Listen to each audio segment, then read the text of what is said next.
और मोदी जी और योगी जी के शासन में गरीब आदमी भूखे पेट तो सोते हैं। हम स्मृति ईरानी बोल रहे हैं। ये वीडियो सुना आपने, सच्चाई जुबान पे आ ही जाती है।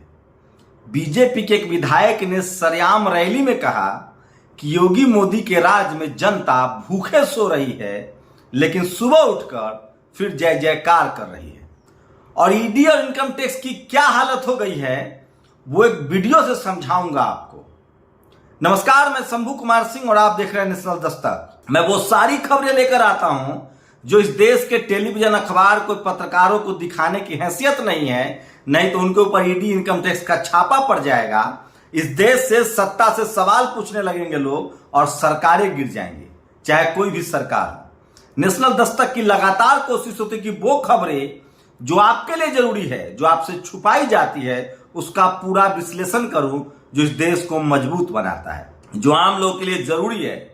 ये बुलेटिन जरूर देखिए, ये चटकारा नहीं मिलेगा, लेकिन वो तमाम खबरें मिलेंगी, उससे आपकी समझ बढ़ेगी, आपकी जरूरतों की खबरें, आपकी रोजी रोटी की खबरें, इस देश की सुरक्षा की खबरें, बेरोजगारी की खबरें, सरकार की नाकामयाबी की खबरें और इस देश के गरीब जनता, इस देश के लोगों की खबरें। तो एक एक करके वो तमाम खबरें बताऊंगा जो आपके लिए जरूरी है।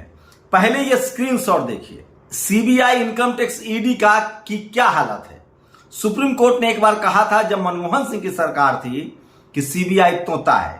पहले कांग्रेस के जमाने में सिर्फ एससी, एसटी, ओबीसी, माइनॉरिटी के नेताओं पर सीबीआई हमला करती थी, लेकिन मोदी जी के दौर में सब पर हमला हो रहा है। इसे स्क्रीनशॉट से देखिए।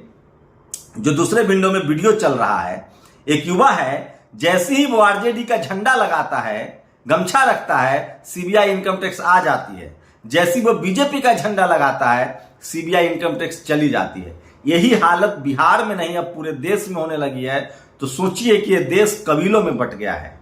संविधान को ये लोग नकारने लगे हैं और किसी भी संस्था पर अब लोग भरोसा नहीं कर रहे हैं। वजह इस संस्था में जो बैठे लोग हैं, CBI, income tax, ED, CAG, इनकी जाति पता कीजिए। इनकी जाति जब आप पता चलेंगे तो आपको लगेगा कि ये सब लोग सरकार और आरएसएस के समर्थक हैं, क्योंकि इनकी जाति सवर्ण है। ये दूसरा वीडियो देखिए। मुसलमानों के हक में नारेबाजी, एक बार एम्बियंस सुन लीजिए। नारे तकबीर, नारे तकबीर। ये कपिल मिश्रा है, ब्राह्मण समाज से। जब बीजेपी के, आम आदमी पार्टी में था तो बीजेपी के खिलाफ था, मुसलमानों के साथ था, सेकुलर था। लेकिन जैसे ही ये बीजेपी में चला गया, मुसलमानों के खिलाफ आग उगलता है, एंटी रिजर्वेशन है, शोषित वंचित समाज के खिलाफ खुद ही हो गया। ये है सवर्णों की हकीकत। वो जब चाहे, जहां चाहे, जैसे चाहे शिफ्ट हो सकते हैं। बहुजन समाज को एक अधिकार नहीं है, क्योंकि आपके लोग ही आपकी धज्जियां उड़ा देंगे, क्योंकि ये समाज 24 कैरेट गोल्ड खोजता है और बहुत ईमानदार समाज है। हमारे पास हमारे पुरखों की विरासत है, जिसने हमेशा सत्ता से संघर्ष किया है, चाहे वो भीमा कोरेगांव हो, कबीर हो, चाहे वो फूले हो, पेरियार हो, अंबेडकर हो, कांसी राम साहब हो, रामस्वरूप वर्मा हो, जगदेव बाबू हो। ये तस्वीरें देखिए दूसरे स्क्रीनशॉट में। ड्रोन्स कहां है, साहेब लाला क्यों नहीं करते? श्रीनिवास ने सब तस्वीरें शेयर की है। चीन भारत में घुसकर बुलडोजर चला रहा है। सोचिए, आपकी देश की सुरक्षा खतरे में है, लेकिन टीवी, अखबार आपको आज क्या दिखा रहा है? ट्विन टावर गिरने वाला है, सारे चैनल के कैमरे लग गए हैं। आपको पता है इस बिल्डिंग को बनाने वाले की जाति क्या है? इसमें फ्लैट खरीदने वालों की जाति क्या है? अगर गिनती से कोई भी एक भी एससी, एसटी, ओबीसी, माइनॉरिटी का आदमी निकल जाए तो गनीमत है। लेकिन इसके ठेकेदार कौन होगा, इसका मालिक कौन होगा, इसको बनाने वाले कौन होंगे? लेकिन टीवी, अखबार आपके बच्चे की मौत नहीं दिखाएगा, बेरोजगारी नहीं दिखाएगा, बेबसी नहीं दिखाएगा, देश में चीनी घुसपैठ नहीं दिखाएगा, लेकिन वो आपको ट्विन टावर दिखा रहा है। खेल समझिए, एक तीर से दो निशाने हैं। ये साबित करना चाहते हैं कि मोदी जी के राज में भ्रष्टाचार पर कार्रवाई हो रहा है, वही भ्रष्टाचारियों की लगाम कसेगी। लेकिन सवाल है कि एक भी अधिकारी को सजा हुई है क्या, जिन लोगों ने इसको बनने की परमिशन दी और जो लोग इसको बना रहे थे? क्या सुपर टेक का मालिक जेल जाएगा? तो ऐसे तो कल कोई चोरी कर ले और कहे कि पैसा ले लीजिए, हमको छोड़ दीजिए। आजकल हो भी रहा है। बिल्किस बानो के बलात्कारियों को माला पहनाया जा रहा है। कुछ भी हो सकता है। और ये है प्रधानमंत्री, गुजरात में रोड शो कर रहे हैं। मैं तारीफ करता हूं। इस देश के तमाम अपोजिशन के लीडरों से, प्रधानमंत्री से अगर कुछ सीखना चाहिए तो ये एक चीज कि कैसे मेहनत की जाती है चुनाव रैलियों में और कैसे शानदार भाषण दिए जाते हैं, कैसे वादे किए जाते हैं। पूरा न होना अलग बात है। अब ये खबर देखिए, यही वो वीडियो है जिसमें शख्स कह रहा है अंतिम के 5 सेकंड में कि योगी मोदी के राज में लोग भूखे सो रहे हैं। एक बार नहीं, 2 बार नहीं, 3 बार बोल गया। सुन लीजिए। और मोदी जी और योगी जी के शासन में गरीब आदमी भूखे पेट तो सोते हैं। तो सोचिए, जुबान सच पर आ ही जाती है। हापुड़ सदर से भाजपा विधायक विजय पाल अराती हैं और ये तमाम खबरें लोकतंत्र बचाने के लिए अखिलेश यादव का एक वीडियो शेयर हो रहा है। नोएडा आए थे, एक चैनल में कहा लोकतंत्र बचाने के लिए पूरे विपक्ष को एक साथ आना पड़ेगा। तो क्या यूपी में भी संभावना बन रही है? तो तय है कि जो 2014 में आए हैं वो 2024 में नहीं रह पाएंगे, क्योंकि इनके खिलाफ नीतीश कुमार हैं। वो नीतीश कुमार जिनको साम दाम दंड भेद सब आता है। जो आदमी 45 सीट पर मुख्यमंत्री बन सकता है, वो हो सकता है इनका 100 सीट खत्म कर दे, क्योंकि हेमंत सोरेन नाराज है। इधर अरविंद केजरीवाल मोर्चा खोले हुए हैं। वहां नुकसान हो रहा है। गुजरात में नुकसान होगा, बिहार में सफाया होगा, झारखंड में सफाया होगा, उड़ीसा सफाया होगा, बंगाल सफाया होगा। मेहनत की बात करते हैं, मेरिट की बात करते हैं। बबली नाम की ये सिपाही थी, बिहार पुलिस में अब डीएसपी बन गई हैं, बिहार के बेगूसराय की। तो बहुजन सबसे ज्यादा मेहनत करते हैं। राजस्थान के दौसा में एक बार फिर से एक बच्चे का गुर्जर समाज के एक टीचर ने हाथ तोड़ दिया। ये लगातार खबरें आ रही है। सनातनी बॉयकॉट, सोचिए, फिल्में लगातार फ्लॉप हो रही है।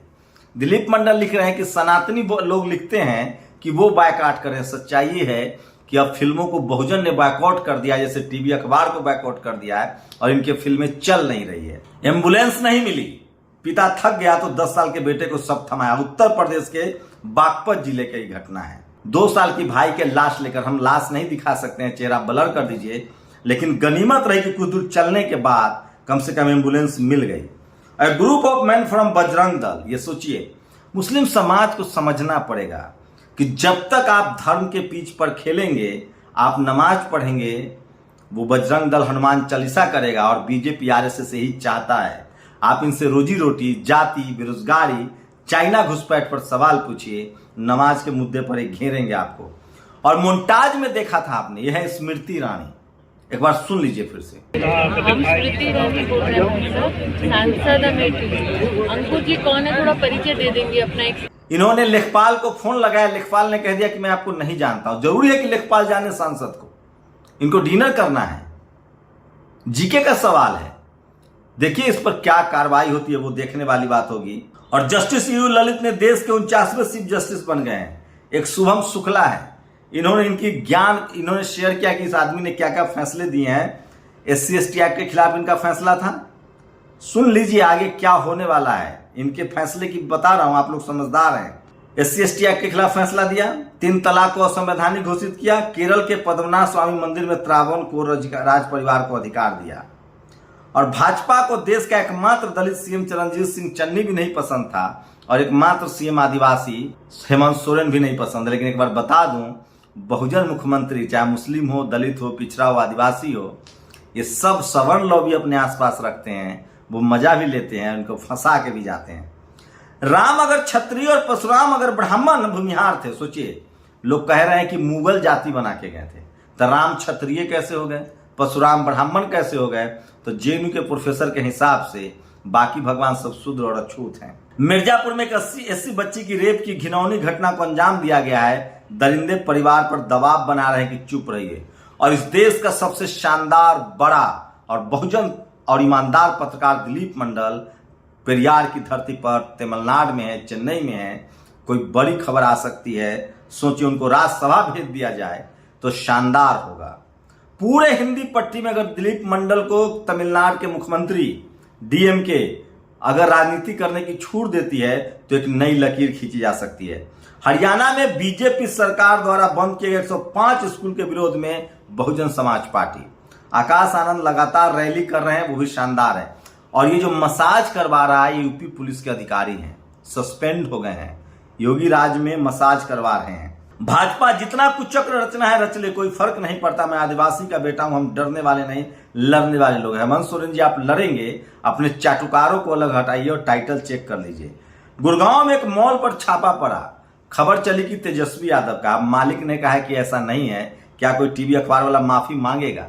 दिलीप मंडल ने एक और फोटो शेयर किया। सोचिए, चीफ जस्टिस के शपथ ग्रहण में राष्ट्रपति थी, प्रधानमंत्री हैं, तमाम लोग बैठे हुए हैं, लेकिन सबसे आराम से बैठे हुए हैं इस देश की राष्ट्रपति महामहिम। तो सोचिए, संविधान की ताकत है जो आपको यहां तक लेकर आया है। महिला सिपाही से बदसलूकी पर भाजपा नेता को राहगीरों ने पीटा। ये यूपी से हो सकता है, जिन्होंने 2 दिन फर्जी खबर चलाकर तेजस्वी यादव को बदनाम किया। क्या ये इस खबर चलाएंगे? शायद नहीं पूछेंगे, क्योंकि सब मीडिया नहीं बल्कि दलाल है। बिहार आरजेडी ने ट्वीट किया है, चाय ले लो, महागठबंधन की चाय की वीडियो देखिए।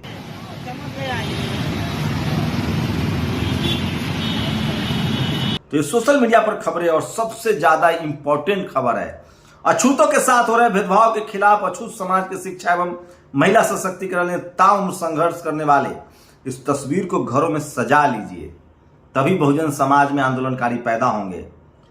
इनका नाम है अंकली। इन्होंने ताउम्र लड़ाई लड़ी। देश के 134 नौकरशाहों ने सीबीआई को पत्र लिखकर कहा है कि बिल्किस बानो के अपराधियों को जेल भेजो। और सोचिए, टीवी अखबार की कितनी पोल खुलेगी। साफ साफ नबिका को फारूक अब्दुल्ला ने कहा कि तुम बीजेपी की एजेंट हो, लेकिन कोई इस पर बहस नहीं होगा।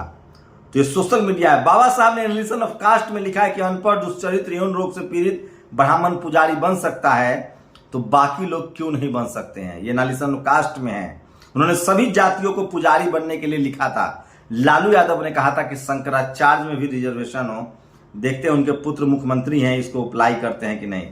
और बिहार लकी रहा कि ऐसी नौबत नहीं आई। सोचिए, विधायकों को समेटा जा रहा है, बिहार में ऐसा नहीं हुआ। और ये देखिए, गुलाम नबी आजाद और मनोज तिवारी, ये दोनों लगातार चपरासी सिक्योरिटी गार्ड का अपमान कर रहे हैं। कह रहे हैं कि राहुल गांधी चपरासी और सिक्योरिटी गार्ड की बात मान रहे हैं। सच्चाई ये है कि अब राहुल गांधी को लग गया है कि वो SC ST OBC को माइनॉरिटी की राजनीति करेंगे, और ब्राह्मण समाज और अशरफ समाज को ये बात पच नहीं रही है। गुजरात में मंदिर तोड़े जा रहे हैं, ये संजय सिंह ने ट्वीट किया है। और मुफ्त की रेवड़ी बहुत छोटा घोटाला है। 43 कंपनियों को 3,53,000 करोड़ का, ये संजय सिंह है। इनको कब जेल में डालेंगे हमें देखना है। मैं इसलिए बार बार कहता हूं कि सोशल मीडिया ही सच्चा मीडिया है, सोशल मीडिया ही बहुजन मीडिया है। तो सोचिए, सीबीआई, इनकम टैक्स, ईडी पर कैसे कैसे मीम बन रहे हैं। और टीवी अखबार आपको ट्विन टावर गिरते हुए दिखा रहा है, लेकिन उससे पूछिए कि बनाने वाले की जाति क्या है। मैं बार बार कह रहा हूं कि इस देश में एक भी SC ST OBC माइनॉरिटी का आदमी नहीं मिलेगा जो करप्शन कर दे, कानून को तोड़ दे। पता कीजिए बिहार में जो पैसे मिल रहे हैं उनकी जाति क्या है। इस देश में judiciary, media, college, university, bureaucracy में जो लोग बैठे हुए हैं, उनकी जिम्मेदारी है। अगर ये ट्विन टावर बना तो अधिकारियों की जिम्मेदारी थी, उनकी जाति चेक किया जाए। मैं फिर कह रहा हूं, इस देश में भ्रष्टाचार के लिए वही लोग जिम्मेदार हैं जो लगातार 75 सालों से सत्ता में हैं। इस देश में संविधान न लागू होने के लिए वही जिम्मेदार हैं जिस समाज के लोग सिस्टम में बैठे हुए हैं, दरोगा, चपरासी से लेकर चीफ जस्टिस तक, चीफ मिनिस्टर तक। और इस देश में SC ST OBC माइनॉरिटी के लोग को अब समझना चाहिए कि जो आपको चपरासी नहीं बनने देना चाहते हैं, वो आपको चीफ मिनिस्टर बनने देंगे। ये तमाम वो बड़ी खबरें थी जो सोशल मीडिया पर वायरल है। और मैं बार बार कह रहा हूं कि जिसके घर इनकम टैक्स, ईडी का अब छापा पड़ रहा है, लोगों को लग रहा है कि वो ईमानदार है, ज्यादा ईमानदार है। आप लोग अपनी प्रतिक्रिया जरूर दीजिए, और इसी का फायदा तेजस्वी यादव को मिलता हुआ दिख रहा है। टीवी अखबार से सावधान रहिए, क्योंकि बीजेपी के 2 प्रचारक हैं, RSS के 2 प्रचारक, एक टीवी और एक अखबार। जो आपको दिखाया जा रहा है वो दरअसल खबर नहीं, प्रचार है। और टीवी अखबार के जरिए इस देश को रूल किया जा रहा है। सोचिए, जो लोग टावर गिरते हुए दिखा सकते हैं, उनकी जाति नहीं बताएंगे, वो आपके बच्चे की मौत पर खबर फर्जी चलाते हैं। वो भूखमरी नहीं दिखा सकते हैं, वो बेरोजगारी नहीं दिखा सकते हैं, वो भूख से मर रहे सुसाइड नहीं दिखा सकते हैं। लेकिन एक विधायक ने बोल ही दिया, हापुड़ का, यूपी का, कि योगी मोदी के राज में जनता भूखे सो रही है। आप लोग अपनी प्रतिक्रिया जरूर दीजिए। ये वो खबरें हैं जिसकी वजह से मैं जेल जा सकता हूं, मेरी हत्या हो सकती है, लेकिन एक पत्रकार के तौर पर मेरी नैतिक जिम्मेदारी है कि आपको सच से रूबरू कराऊं। शुक्रिया।